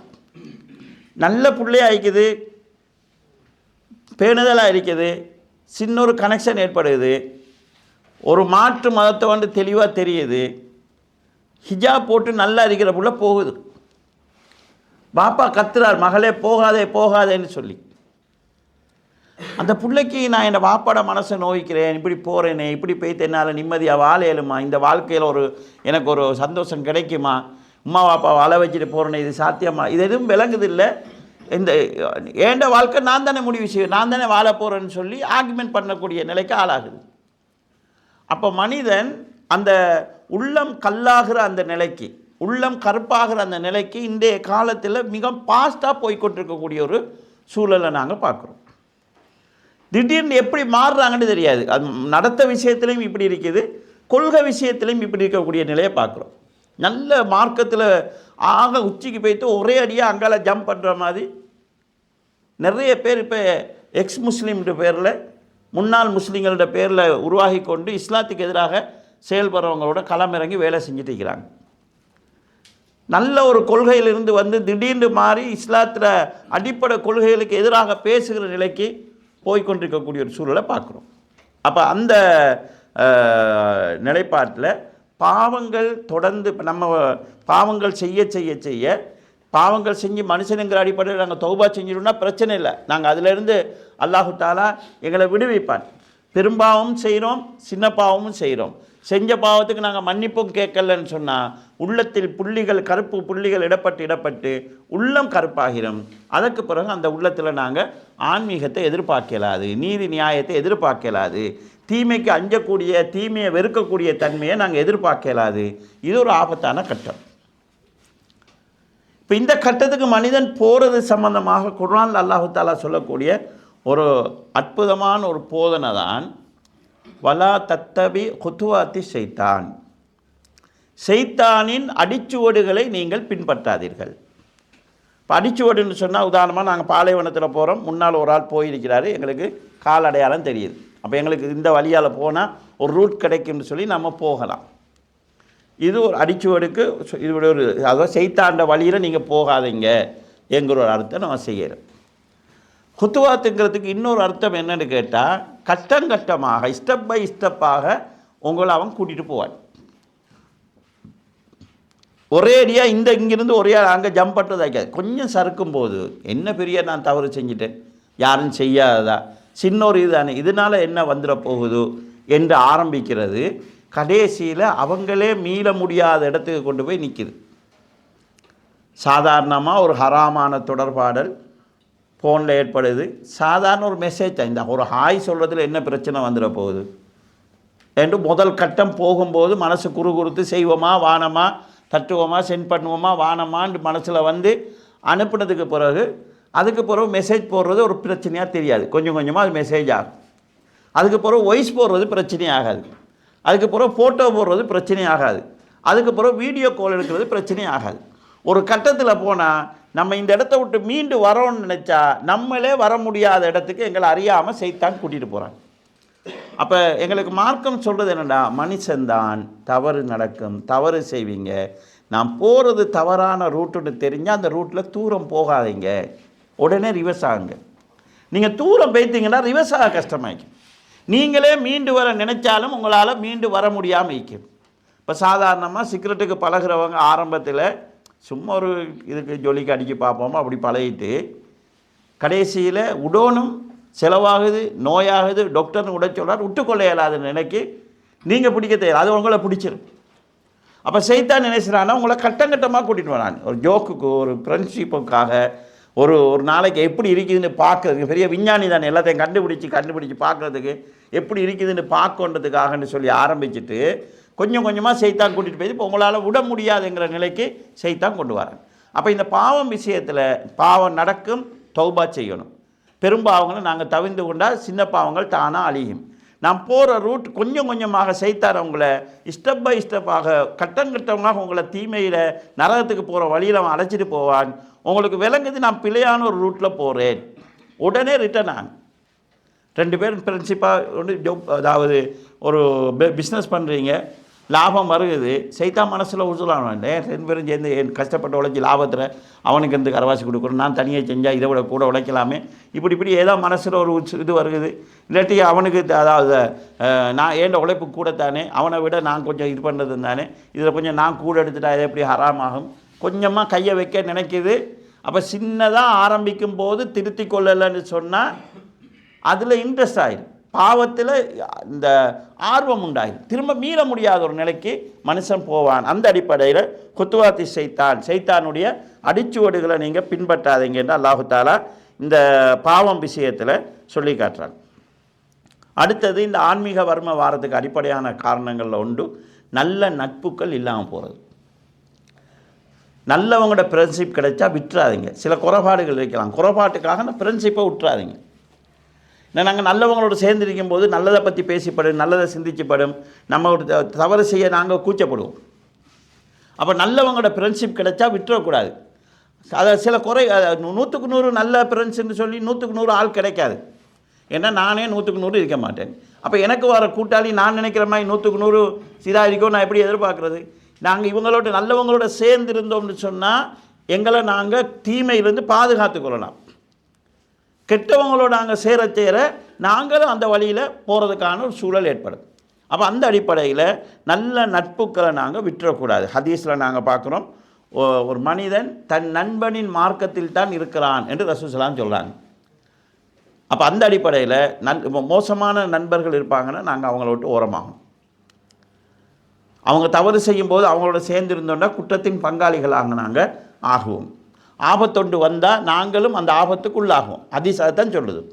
இந்த குகையில் சிக்கிய 3 பேர சம்பவம் வரும், எல்லாருக்கும் தெரிஞ்ச சம்பவம். இந்த 3 பேரும் அல்லாஹ்விடத்தில் அவங்க செஞ்ச நல்ல அமலை சொல்லி துவா கேட்குறாங்க. கல் விலகி அந்த 3 பேரும் வாராங்க. அந்த 3 பேரில் ஒரு ஆள் கெட்டவராக இருந்தாலும் அவங்க 2 பேரும் உள்ளே மாட்டியிருப்பாங்க அந்த ஹதீஸை வச்சு பார்க்கும்போது. அப்போ நல்ல நட்புகளோடு சேர்ந்திருப்பது எங்களை ஆபத்திலேருந்து பாதுகாக்கிறதுக்கு வழியாகிக்கும். கெட்ட நட்புகளோடு சேர்ந்திருக்கிறது தேவையில்லாமல் நாங்கள் பிரச்சனையில் மாட்டிக்கொள்றதுக்கான வழியாகவும் இருக்கும், அல்லாஹ்வுடைய கோபத்துக்கு நாங்கள் ஆளாகிறதுக்கான வழியாகவும் இருக்கும். அந்த அடிப்படையில் நல்ல நட்புக்களை பேணுறது மிகவும் அவசியம். அது எங்களோட அந்த ஆன்மீக வறுமையை இல்லாமல் ஆக்கிறதுக்கான இதாக்கி. ஏன்னா நல்லதை பேசக்குள்ள மனுஷன் மனுஷன் இயல்பு என்னன்னு சொன்னால் தூண்டப்படுகிற போது உற்சாகமாகும். தூண்டப்படுற போதுன்றா இப்போ சாதாரணமாக நீங்கள் ஒரு கடைக்கு போய் ஒரு ஷர்ட் எடுத்துகிட்டு வாரீங்க. ஆயிரக்கணக்கான ஷர்ட்டிக்கும் அதில் உங்களுக்கு பிடிச்ச ஒரு கலரில் பிடிச்ச ஒரு டிசைன் எடுத்துகிட்டு வாரீங்க. 4 பேர் பார்த்து போட்டு இந்த கலர் கொஞ்சம் நல்லா இல்லையே, இந்த டிசைன் நல்லா இல்லையே, இதெல்லாம் பழைய டிசைன் ஆகிக்குதுன்னு சொன்னால் உங்களோட மனசு என்ன செய்யணும், போய் நாளைக்கு வேறு ஷர்ட் மாற்றிட்டு வருவோன்னு அதே கடையில் வைத்து இன்னொரு ஷர்ட் மாற்றுறீங்க. அப்போ இந்த 4 பேர் சொல்லும்போது உங்களோட மனநிலையே நீங்களாக பார்த்து அவ்வளோத்துலேயும் உங்களுக்கு விருப்பம் எடுத்துகிட்டு வந்தது 4 பேர் சொல்லும்போது உங்களோட மனசு மாறுது. அப்போ உங்களோட இருக்கிற 4 பேர் நல்லதை சொல்கிறவங்களா இருந்தால் உங்கள்கிட்ட கெட்ட எண்ணம் வந்தாலும் கூட மனசு மாறும், நல்லதை செய்கிறதுக்கான மனசு வரும். அதே நேரத்தில் 4 பேர் கெட்டவனாக இருந்தால் நீங்கள் ஒரு நல்லது செய்ய போகிற நேரத்தில் இது தேவையில்லாத வேலை உடனே அதை செய்ய போகிறாய் அப்படின்னு அவன் உங்களை தீமையும் பக்கம் தூண்டினாலோ அல்லது நன்மையை செய்ய விடாமல் தடுத்தாலோ மனிதன் என்கிற அடிப்படையில் நாங்கள் கட்டுப்படத்தான் செய்வோம். கல்யாணம் முடிக்கும்போது செய்கிற துவாவில் முக்கியமாக இதை ரசூல்லா கேட்டதுக்கு ஒரு காரணம் இருக்குது. வஜமா பைனகுமா ஃபீ கைர், நல்ல விஷயத்தில் உங்கள் 2 பேரையும் அல்லாஹ் ஒன்று சேர்க்கணும். கணவன் நல்லது செய்யும்போது மனைவி எகென்ஸ்டாக வந்துடக்கூடாது, மனைவி நல்லது செய்யும்போது கணவன் எகென்ஸ்டாக வந்துடக்கூடாது.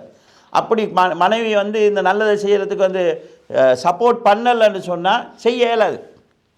நீங்கள் உங்கள் சகோதரிய பிள்ளைக்கு ஏதாவது ஹெல்ப் பண்ணணும்னு நினைப்பீங்க. வைஃப் எங்களுக்கு பிள்ளை இல்லையா, அந்த பிள்ளையை பார்த்துருந்தா நாங்கள் என்ன செய்கிறது, எங்களுடைய எதிர்காலம் என்னட்டு நட்சத்திரம் இருந்தாண்டா எப்படியோ குறையத்தான் போகுது, இல்லாட்டி விடுபடத்தான் போகுது.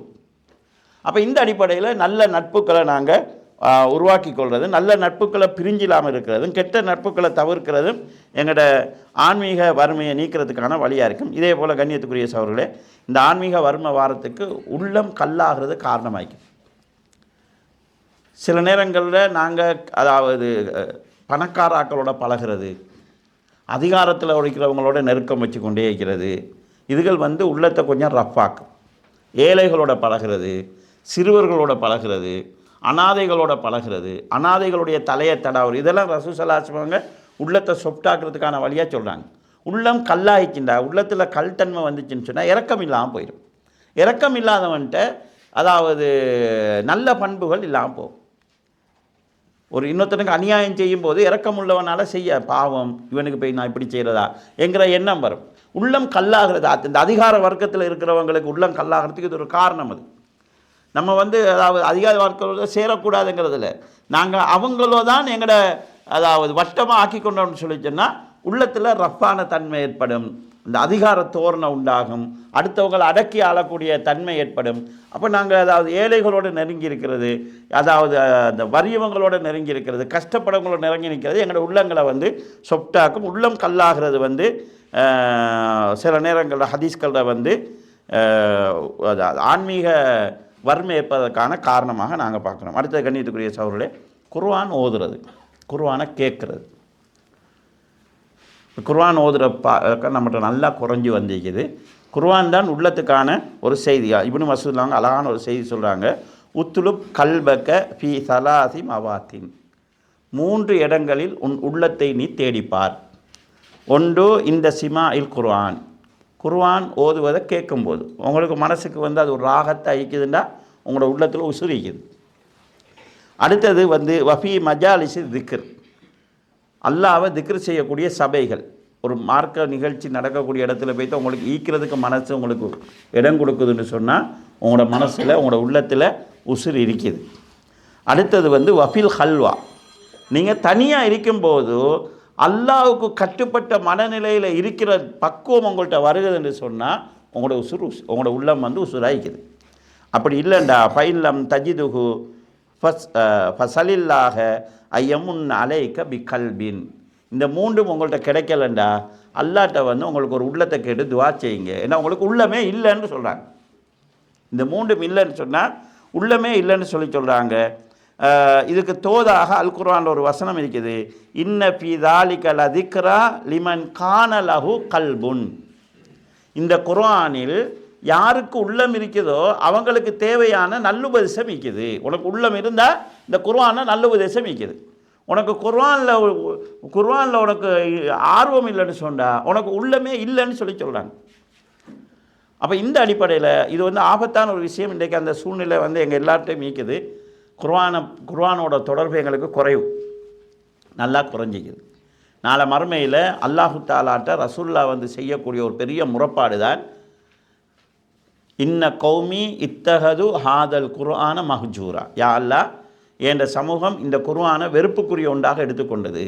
எங்களுக்கு குர்ஆனை கேட்குறதுல வெறுப்பு, ஓதுறதுல வெறுப்பு, அதில் உள்ள விஷயங்களை அறிஞ்சு கொள்றதுல வெறுப்பாக இருந்தால் எங்களுக்கு எதிராக நாளை மறுமையில் ரசூல் ஸல்லல்லாஹு அலைஹி வஸல்லம் அல்லாஹ்ட்ட முறையிடுவாங்க. இது ஒரு ஆபத்தான ஒரு விஷயம். இதில் நாங்கள் கவனம் செலுத்த வேண்டிய தேவை இருக்குது.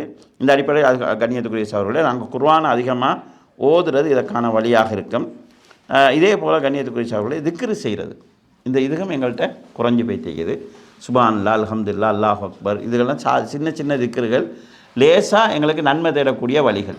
நபி ஸல்லல்லாஹு அலைஹி வஸல்லம் சொல்கிறாங்க, கலிமத்தானி ஹஃபீஃபத்தானி அலா லிசானி சக்கீலத்தானி அலல் மீசான். 2 வார்த்தை இருக்குது, சொல்கிறதுக்கு நாவுக்கு ரொம்ப லேசி, நன்மை தீமையை இருக்கக்கூடிய தராசில் ரொம்ப பாரமாக இருக்கும். சுப்ஹானல்லாஹி வபிஹம்தி சுப்ஹானல்லாஹில் அலீம்.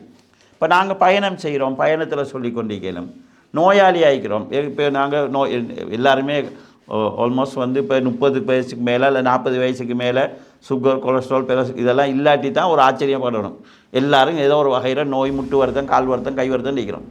சில கடமையான இபாதத்துக்களையும் கஷ்டப்பட்டு செய்கிற நிலையில் இருக்கிறோம். ஆனால் திக்ரு வந்து எல்லாருக்கும் செய்யணும், வயசாளிக்கும் செய்யணும், படுத்த படுக்க இருக்கிறவங்களுக்கு செய்யணும். லேசாக நன்மையை தர்றதுக்கான வழியாக சொல்கிறாங்க. திக்ரு வந்து எங்களோட உள்ளத்தை உயிரோட்டமாக்கும். அல் குர்ஆன் அல்லாஹு தாலா அலா பி திக்ரில்லாஹி தத்மைனுல் குலூப், நீங்கள் அல்லாஹ்வை திக்ரு செய்கிறதுனால உங்களோட உள்ளங்கள் வந்து அதாவது அமைதி பெறுகிறது என்று அல்லாஹு தாலா குர்ஆனில் சொல்லி காட்டுறான். இந்த அடிப்படையில் அதை நாங்கள் கவனத்தில் கொள்ளலாம். இமாம் இப்னுல் கையிம் இப்னு ஜௌசி ரஹ்மத்துல்லாஹி அவங்க சொல்லக்கூடிய ஒரு செய்தி. எத்தனை மணிக்கு பிடிக்கணும் பழமையா? 8:30. இமாம் இப்னுல் கையிம் இப்னுல் ஜௌசி ரஹ்மத்துல்லாஹி அவங்க சொல்லக்கூடிய ஒரு செய்தி பாருங்கள். ரஐத்து உமூமல் ஹல்க் யுத்ஃபஊன ஸமான தஃஅன் அஜீபா. இமாம் இப்னுல் ஜௌசி ரஹ்மத்துல்லாஹி சொல்கிறாங்க, நான் இந்த சமூகத்தை பார்க்குறேன்னு ஆச்சரியமாக இருக்குது. தங்களோட டைமை வேஸ்ட் பண்ணுறாங்க.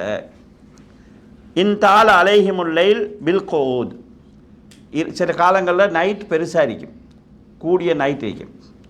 சில காலங்களில் பகல் பெருசாக இருக்கும், நீண்ட டைமிங். இப்போ வந்து சவுதியில் வந்து பகல் குறைவு, இரவு கூட இருக்குது. இரவு கொஞ்சம் நீளமாக இருந்தால் சும்மா குந்தி இருந்து அரட்டை அடிச்சுட்டு இருக்கிறாங்க. பகல் கொஞ்சம் நீளமாக இருந்தால் வயின் தால் அலைஹிமுன் நஹார் வபின் நௌம், பகல் கூட இருந்தால் பகல் ஃபுல்லாக தூங்கிட்டு இருக்கிறாங்க. இரவு அல்லாஹு தாலா தந்தது தூக்கத்துக்கு, தூங்காமல் இருக்கிறாங்க. பகல் அல்லாஹு தாலா தந்தது உழைக்கிறதுக்கு, அதில் படுத்துட்டு இருக்கிறாங்க. இப்போ இந்த வளர்ந்து வார சமூகத்தில் வாழ்க்கை முறை அப்படியே மாறி அவங்கள எழுப்பாமல் விட்டாங்கண்டா லுகர் டைம் வரைக்கும் எந்த பிரச்சனையும் இல்லாமல் தூங்குவாங்க. அப்போ இந்த வாழ்க்கை டைம் அப்படியே மாறி போய்த்திக்குது. அப்போ காலத்தை வீணாக்குறது என்கிறது வந்து இன்றைக்கி ஒரு பெரிய ஒரு பிரச்சனையாக இருக்குது. டைமை வீணாக்குறது வந்து அதான் உள்ள உணர்வு இல்லாதவங்களால் நடக்கிறது. டைமோட பெருமதி மனுஷன் உணர்ற ஒரே டைம் கடைசி சக்கராத்துடைய நேரம். மலக்குல் மௌத்தை கண்டதுக்கு பிறகு தான் சொல்லுவான், லவ்லா அஹர்தனி இலா அஜலின் கரீப், யாரெல்லாம் கொஞ்சம் நேரம் எனக்கு டைம் தந்தால் என்னை சொத்து செல்வம் எல்லாம் சதக்கா செஞ்சு சாலிகான ஒரு அடியானாக நான் உன்னை வந்து சந்திப்பேன்னு சொல்லி. நேரத்தை வீணாக்குறதுங்கிறது இன்றைக்கு வளர்ந்து வர சமுதாயத்தில் ஒரு அதாவது இதுக்கு ஒரு பிரச்சனை இல்லாத விஷயம். இதை அதாவது இப்னு ஜௌசி ரஹ்மத்துல்லாஹி அவங்க கிட்டத்தட்ட 300-400 வருஷத்துக்கு முன்னால் சொல்கிறாங்கண்டா, நிலைமையை பாருங்கள். அப்போ இந்த டைமை வேஸ்ட் பண்ணுற பழக்கம் எங்கள்கிட்ட வருதுன்னு சொன்னால் எங்களோட உள்ளத்தை நாங்கள் பாலாக்குறோன்னு அர்த்தம். அப்போ இந்த மாதிரியான விஷயங்களை நாங்கள் நெறிப்படுத்தி கொண்டு கண்ணியத்துக்குரிய சகோதரர்களே, இல்முடைய மஜ்லிஸுகளை சேர்ந்து நடக்கிறது, நல்லவங்களோட உள்ள உறவை வச்சுக்கொள்வது, இபாதத்து விஷயத்தில் ஈடுபாட்டை கூட்டிக் கொள்வது, இவற்றை செஞ்சு எங்களோட உள்ளத்தை நாங்கள் அதாவது வலுப்படுத்த வேண்டிக்குது. அந்த உள்ளத்தால் எதையும் தாங்கக்கூடிய ஒரு ஆற்றல் கிடைக்கும். தீமையிலிருந்து அப்போ தான் எங்களை காத்து கொள்ளக்கூடிய பக்குவம் கிடைக்கும். இந்த உள்ளம் வலுவாக இல்லைன்னு சொன்னால் எங்களுக்கு அல்லாஹு தாலா மலக்கையும் வச்சுக்கிறான், சைத்தானையும் வச்சுக்கிறான். எங்களோட உள்ளத்துக்கு தேவையான, ஆன்மாவுக்கு தேவையான உணவை நாங்கள் கொடுத்து, திக்ரு, திலாவத்து, இந்த மாதிரி உணவை கொடுத்து எங்களோட ஆன்மாவை பலமாக வச்சா உள்ளம் கெட்டதை நாடும். ஏன்னா அதில் இன்ட்ரெஸ்ட் இருக்குது. தீமையை செய்யணுன்ற ஆர்வம் வருகிற போது இந்த ஆன்மா இழுக்கும், போகாதே, அந்த பக்கம் போகாதே, இது பிழை, என்ற ஒரு மனுஷன் உள்ளத்தில் ஒரு விஷயத்தை செய்யும்போது நல்லதின்பால் தூண்டக்கூடிய ஒரு உணர்வு மீக்கும், தீமையின்பால் தூண்டக்கூடிய ஒரு உணர்வு மீக்கும். எங்களோட ஆன்மாவை நாங்கள் அதாவது வலுப்படுத்தி வச்சுக்கணும்னு சொன்னால் போகாதேன்னு இழுக்கிற இது வந்து வலுவாய்க்கும். எங்களோட சைத்தானிய உணர்வை நாங்கள் வலுப்படுத்தி வச்சுருந்தோம்னு சொன்னால் இந்த ஆன்மா எவ்வளோ நல்லதின் பக்கம் இழுத்தாலும் தாக்கு பிடிக்க இல்லாட்டா இது பலகீனமாகிறது. அப்போ இந்த அடிப்படையில் எங்களோட ஆன்மாவை பலப்படுத்தக்கூடிய இந்த அம்சங்களை பார்த்து நாங்கள் அதை கூட்டிக் கொள்ளணும். எங்களோட ஆன்மாவை பலகீனப்படுத்தக்கூடிய சந்தர்ப்பங்கள், சூழல்கள், செயல்பாடுகள் இவற்றை நாங்கள் உணர்ந்து அவற்றை நாங்கள் குறைச்சி கொள்ளணும். அப்போ தான் எங்களுக்கு மார்க்கத்தில் ஸ்ட்ராங்காக இருக்கலாம். அப்படி இல்லைன்னு சொல்லி சொன்னால் நாங்களும் நல்லவங்களாக இருப்போம். எங்களுக்கு ஒரு 1000 ரூபாவில் எங்களோட மனசு தடுமாறாத மனசு, 1,00,000 ரூபாவில் தடுமாறாத மனசு 10 லட்சம் ரூபாய்க்குள்ள ஹராம சாதாரணமாக எடுக்கிற நிலையாகலாம். ஏன்னா 10 லட்சம் என்கிற அந்த ஆசையை விட்டு எங்களை இழுக்கிற அளவுக்கு எங்களோட ஆன்மா வலு இல்லாமல் போயிடும். அப்போ இதே மாதிரி தான் தவறுகளை விட்டு எங்களை காக்கக்கூடிய ஒரு சூழ்நிலை இல்லாமல் போகும். எனவே கண்ணியத்துக்குரிய சகோதரர்களே, இந்த சூழ்நிலைகள் எல்லாம் எங்களை பாதுகாக்கிறதுக்கான வழி. சில நேரங்கள் நாங்கள் 1 மணி நேரம் பயான் கேட்போம். 1 மணி நேரத்தில் பெருசாக நாங்கள் எதுவும் தெரிஞ்சு கொள்ளாமல் இருக்கலாம். ஆனால் அந்த 1 மணி நேரம் பேசுகிறது கேட்குறது எங்களோட உள்ளத்தில் இருக்கக்கூடிய துருக்களை அகற்றுறதாக அமையும். எங்களோட மனசில் பற்றிருக்கக்கூடிய கருவை இல்லாமக்கிறதா இருக்கும். எங்களை கொஞ்சம் கொஞ்சமாக, ஏன்னா வாழ்க்கையில் தீமையும் பக்கம் இழுக்கிறதுக்கான சூழ்நிலைகள் கூட இருக்குது. அப்போ எங்களை ஓரளவு நிப்பாட்டி வைக்கிறதுக்கான வழியாக இருக்கும். எனவே அன்புள்ள சகோதரர்களே, முடிந்த வரைக்கும் நாங்கள் எங்களை ஈமானை பாதுகாத்து கொள்வதற்கும் எங்களோட இஹ்லாஸை பாதுகாத்து கொள்வதற்கும் எங்களோட உள்ளங்களை வலுப்படுத்தி கொள்வதற்கும் முயற்சி செய்வோம். இறுதியாக உள்ளத்தின் வலுவுக்காக நாங்கள் அடிக்கடி அல்லாஹ்விடத்தில் துவா கேட்கணும். அதில் ரசூல் ஸல்லல்லாஹு அலைஹி வஸல்லம் அதாகும் அல்லாஹும் ஆத்தி நஃப்ஸி தக்வாஹா வஸக்கீஹா அன்த கைரு மன் ஸக்காஹா அந்த வலியுகா வ மௌலாகா. இது துவா கேட்டிக்கிறாங்க. யா முக்கல்லிபல் குலூப் சப்பித் கல்பி அலா தீனிக். இதை ரசூல் ஸல்லல்லாஹு அலைஹி வஸல்லம் துவா கேட்டிக்கிறாங்க. அல்லாஹும் இன்னி அஊது பிக்க மின் கல்பின் லா யஹ்ஸா. யா அல்லாஹ், பணியாத பயப்படாத உள்ளத்தை விட்டு நான் உன்னிடத்தில் பாதுகாவல் தேடுகிறேன் என்று ரசூல் ஸல்லல்லாஹு அலைஹி வஸல்லம் துவா கேட்டிக்கிறாங்க. எனவே நாங்கள் எங்களோட உள்ளத்துக்காக நாங்கள் துவாவும் செஞ்சு அதை வலுப்படுத்துறதுக்கான முயற்சிகளையும் செய்வோம். எல்லாம் வல்ல அல்லாஹ் ஜல்ல ஷானஹு வ தஆலா தூய்மையான உள்ளம் உடையவங்களாகவும் அமைதியான ஆத்மாவை பெற்றவர்களாகவும் என்னையும் உங்களையும் ஆக்கி அருள் புரிவானாக. வாஹிரு தவ்வானா அல்ஹம்துலில்லாஹி ரப்பில் ஆலமீன். அஸ்ஸலாமு அலைக்கும் வரஹ்மத்துல்லாஹி வபரகாத்துஹு.